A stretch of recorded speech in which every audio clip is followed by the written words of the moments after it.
I'm going to sit over here. That's perfect.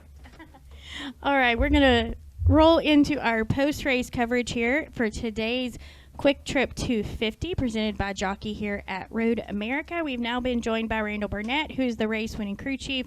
And Randall, obviously you guys have been looking for this win, or hoping for this win, I should say, for quite some time. What does it mean to be able to know that you guys have won this race, but have also put yourself in position in the playoffs as well?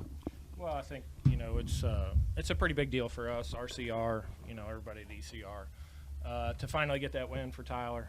He's worked really hard, especially at these road course tracks, to do everything he can to make himself the best he can be on these places, and it showed today. He went toe-to-toe with, Chase, was arguably the best, one of the best road course racers we got, so and came out on top. So I think that shows, how much work and effort he's put into it, and just really happy we gave him a car that he could go up and run with him.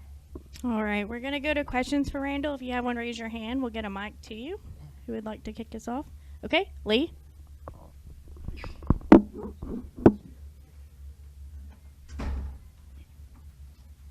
I was just curious about that last pit stop, because before that you said you told the crew that if they saw any indication that 9 was going in, you guys were going to follow him.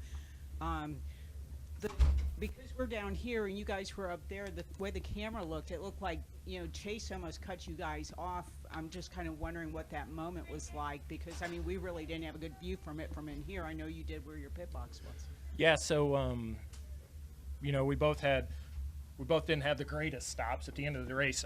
Our guys, we closed the gap on them a little bit coming off pit road. I told Derek a few laps before that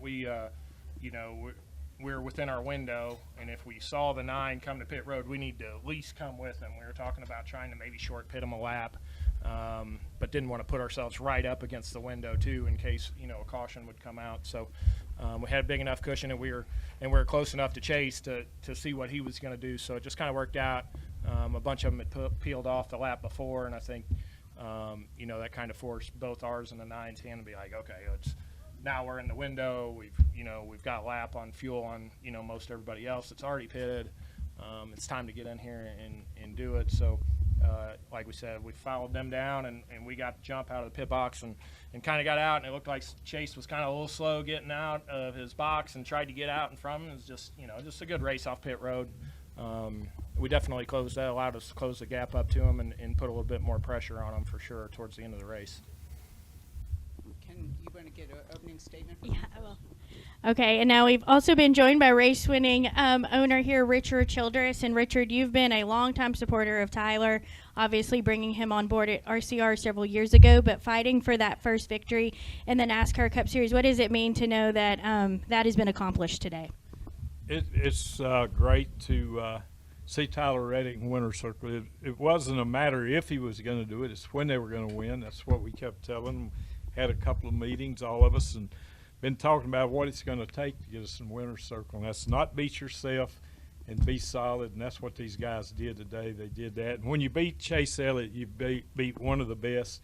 And the Hendricks guys, hats off to them. They got their 4 cars in. We got one of ours. We got one more to try to get in. And so we're going to be a contender for the championship, right? Absolutely. See? All right, Got the Lee. answer I wanted. Go ahead. We've all watched Tyler mature over the last 3 or 4 years, but I'm just curious, Richard. I can remember you all throughout your career, when you find a guy and you really light on to him, you can find talented drivers. I'm just wondering, what was it specifically about Tyler that you said, I want to bring this guy in. I know I can build an organization around him. I've watched Tyler since he was running the trucks, and he struggled a little bit there, but he was always driving the trucks to their limit. Then when he got in the Xfinity at JR Motorsports, he was the same. He's got so much talent, he just pushes that limit every week. And I knew if between Randall and myself and talking with him and I told him this morning, I said, you're going to win this race. We just can't beat ourselves. Be solid.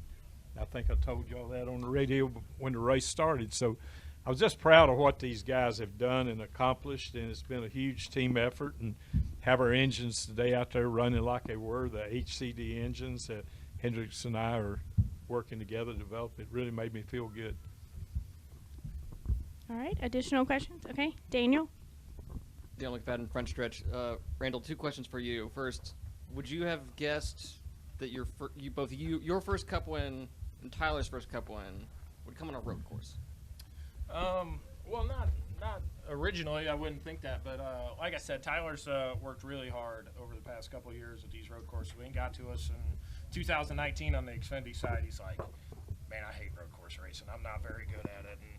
And he's pretty good at everything he does. So for him to say that, it was a little bit of a challenge. We came here and we ran really good in the Xfinity car, and so I was excited when they put this race on the schedule. It's a great place. It's a cool place to come for the 4th of July, and I give Tyler a lot of the credit for success on the road course stuff. We've obviously got to put a good car underneath him, but he's went above and beyond on effort to get better at road course racing. So I think that's a nice little cherry on top for him to know that he's worked that hard to get as good as he has on these places. So I think it's pretty special for him to actually win on a road course for the first time. And earlier this year at Kansas, you told me about how when you were coming up through racing, your brother labeled you with the nickname P2.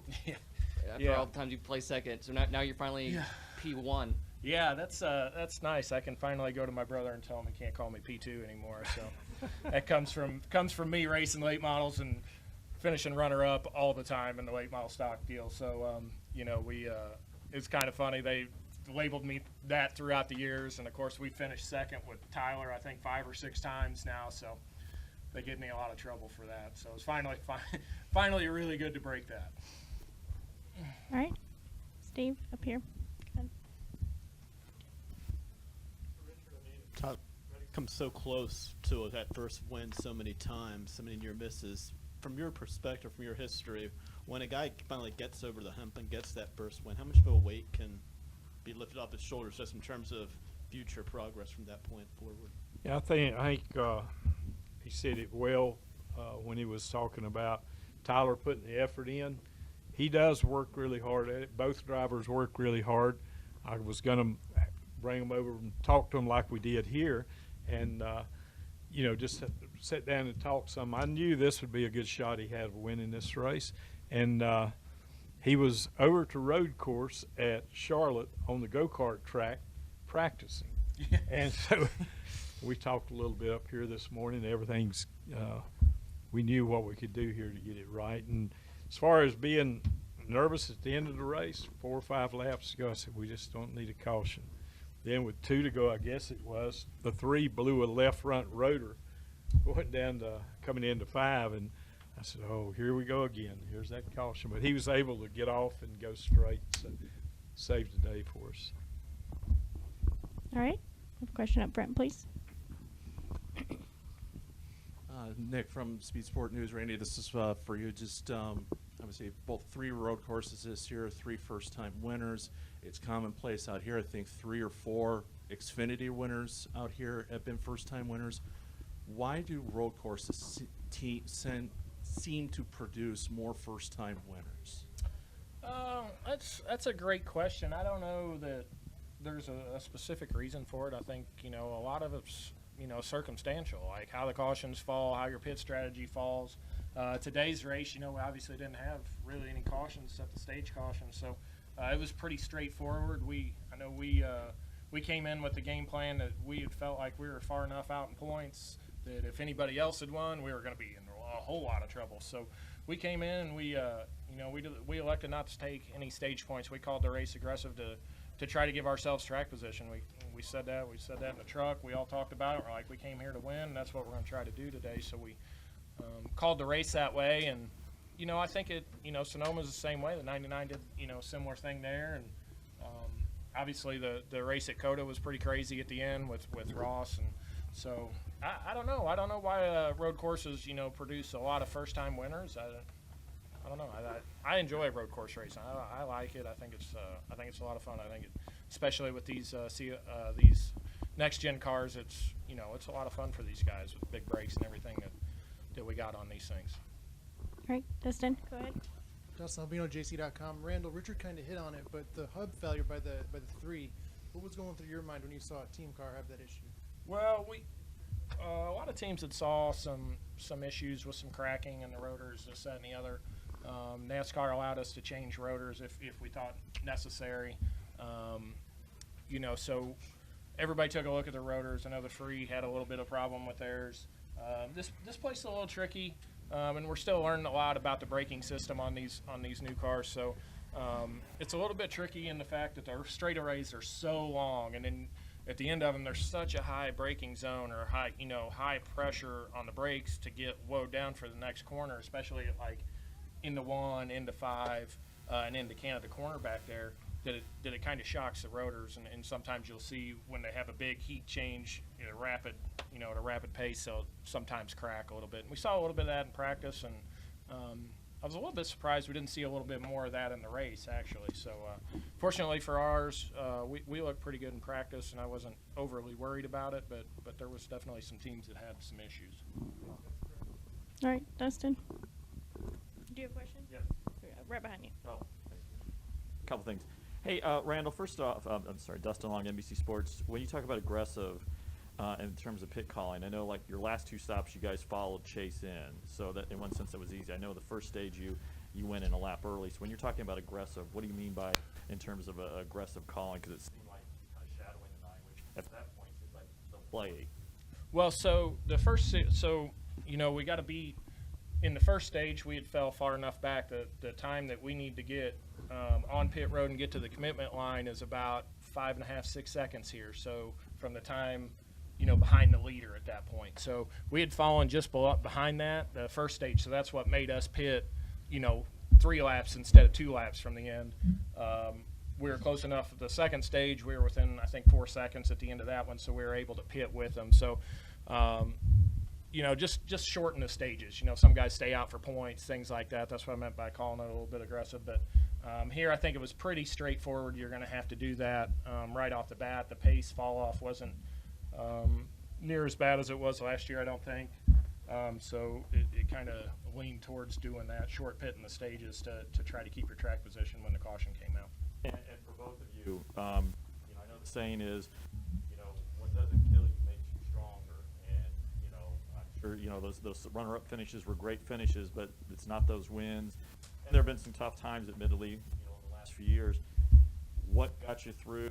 What got you, what got you guys to this moment today? For you, Richard, what got you, and for Randall, what got you and this team together to get to this moment?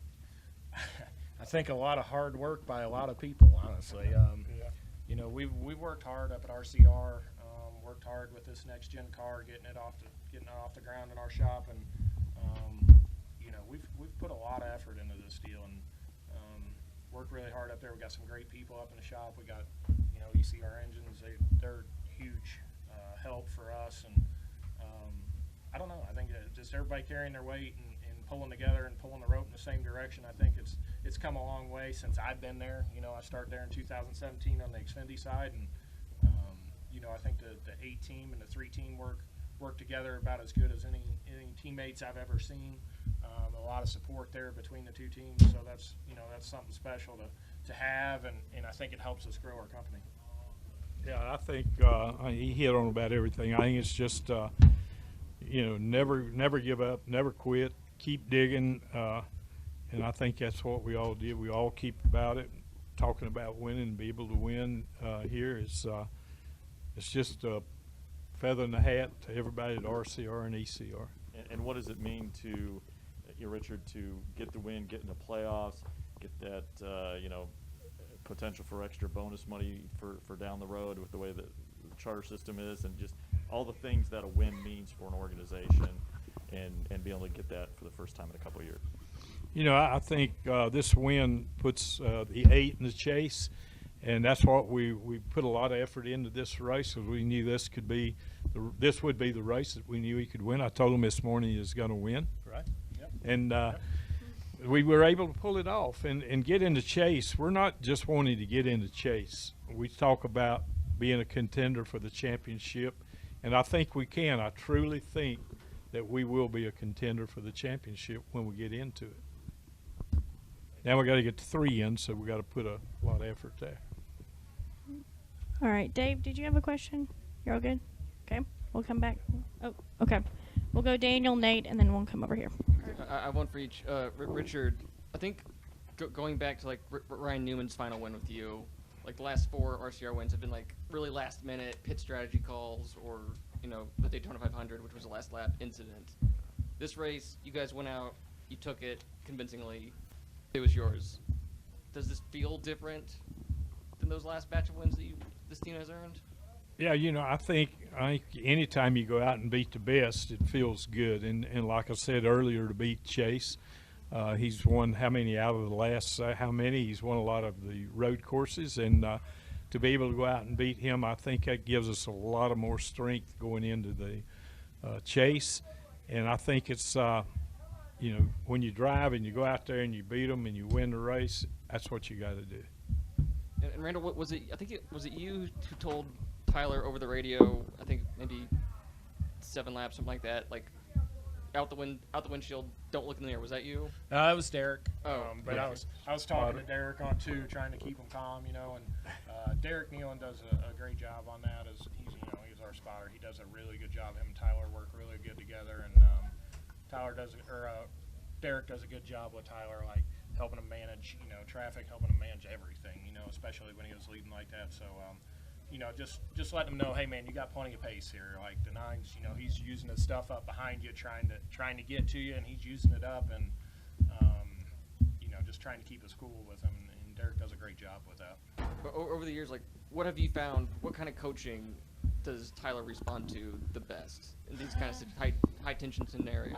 I think the way Derek handles it is pretty good. Just kind of give him enough information. Don't overly coach him. Don't coach him every corner. But give him enough information so he knows what's going on around him, right? So he understands. Hey, I'm pushing 95%. The 9 looks like he's pushing 100% behind us. So like I can pace myself, And Derek does a good job of helping him manage that. So. Tyler doesn't need a whole lot of cheerleading a lot of times. Sometimes he gets down on himself a little bit and beats himself up if he makes a mistake. I think that's the biggest thing, with him is you got to just keep him pumped up and let him know, man, we just can't dwell on it. We got to get on with it and go about our day. All right, Nate, go ahead. This one's here for Richard. I believe it's the second win for RCR at this track. I believe Menard went out here in the Xfinity a couple years ago. So what does a win at Road America mean for you and the organization? It's a great track. I love coming up here. Brandon Gaughan won his first race here also. And so did Paul. Not his first. He's won the race. It may have been the last race here. I can't remember. One of them did. And it's just a special place. It's a challenging racetrack, and the drivers, a lot of it's in the drivers' hands, how they can do it and attack it and not overdo it. And he had some good coaching today from Derek, and I'm just happy to be up here again at my old age, still winning. So that's all I can say. All right, we have a question over here. Steve Ottman, Plymouth Review. You guys were mentioning, at the end there where Austin was, having trouble. Does